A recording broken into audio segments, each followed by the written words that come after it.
Now, the big question is, why can't football be more like rugby when it comes to respect for match officials? That goes without saying. Been saying it for years. I think we're an embarrassment when it comes to that kind of situation. Let's speak to a man who could answer that question, hopefully for us. Will certainly do his best to. It's top former rugby union referee and top man Nigel Jones. Nigel, thank you very, very much for joining us this morning. How are you? Good morning, Nigel. Good morning, boys. How are you? You all well? We're in great form, thanks, Nigel. Now, I'll start off with the football, if I may, Nigel. Again, embarrassing scenes at the weekend. Yeah. I'm guessing you saw it with Mitrovic and the referee. Yeah, it is. And it's, look, I probably disagree with both of you there on the length of the ban. Unless you send a clear message out for a change of behaviour, then it's not going to solve the issue. Now, look, rugby has issues it need to deal with. We look at the red card on the weekend and overturned by the disciplinary process, and so there's a lot of things that rugby need to deal with and do better. But one thing that rugby does do, it is when it has issues like this, and they are in the sport, don't get me wrong, it deals with them. It deals with them firmly, fairly, but very, very harshly, and then that makes sure that it keeps the players' behaviour in sort of respect for the match officials. So football has an opportunity here to certainly send a clear message out that this type of action is totally unacceptable. Because what will happen is, unless you send a clear message out, it will continue, and it will filter all the way down from the very, very top to the grassroots of the game on your Saturday and Sunday mornings in your local club park. So there has to be a clear message that this is totally not acceptable. Nigel, take the weekend aside. I mean, even when I was a wee boy, I mean, I loved my rugby. I played a little bit of rugby as a kid and used to go watch your local rugby team. There was always a far, far healthier respect towards referees from players, officials, fans. Why can we not get that in football? What's lost in football? I mean, we did do the 10-yard rule, which I quite enjoyed, to be honest. I didn't think it was necessarily a bad thing, and it was a step in the right direction, but it didn't last. But why have we got this problem, do you think?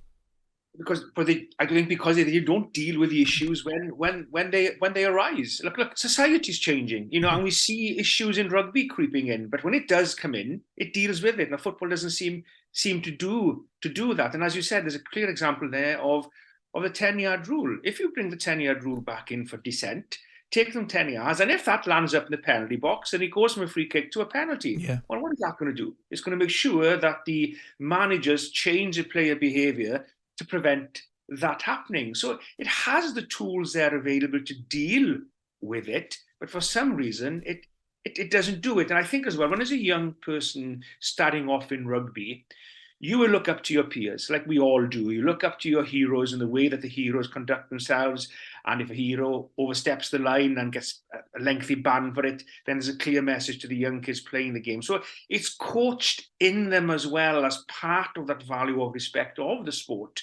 Now, I am not privy to what the coaching of football youngsters is, but I went to watch my godson play. He played rugby when he plays rugby now. He played rugby when he was under 16s for my local rugby team here, and he played for the football under 16s then as well on a Saturday morning. Yep. He was a total person playing the both sports. Playing rugby, he got on with it. When you heard anything out of him, I went to watch him play football. He was shouting at the opposition. He was abusive. He was back-chatting the referee. And I said to him, what the hell is wrong with you today? And he said, oh, it's football. You can do that. Yeah. So that needs to be addressed if they want to change the behaviour. But I question myself sometimes is, do the authorities really want to change the player behaviour?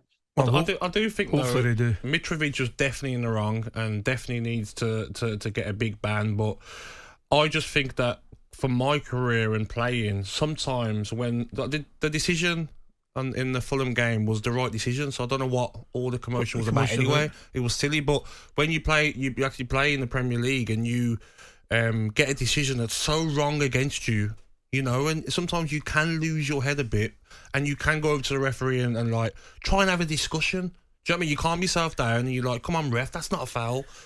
That's going to be hard to take out the game, don't you think? Yeah, that's true. And look, what rugby has, it has now the TMO, which looks at stuff like that. Doesn't mean you always get it right, mind. But I think again, it's the way that you do that, the way that you talk. Yeah. And looking at, I sat in a sportsman's lunch a couple of years ago now with an ex high profile football referee, And he said a few stories to me, and he said in his talk of how he used to deal with players like Paul Ince on the field.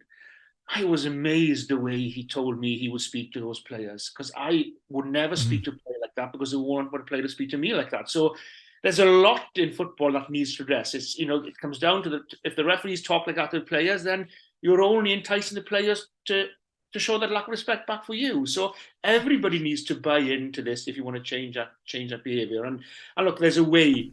Then if you have that value of respect in the sport, the captain can go to the referee and ask him, look, that's a very harsh decision. We think that's wrong. But at the end of the day, the decision is made, then it's made, and you have to learn to deal with that. talkSPORT Breakfast, waking you up Monday to Friday morning from 6 a.m. on AM, on DAB, via the talkSPORT app and on your smart speaker. talkSPORT.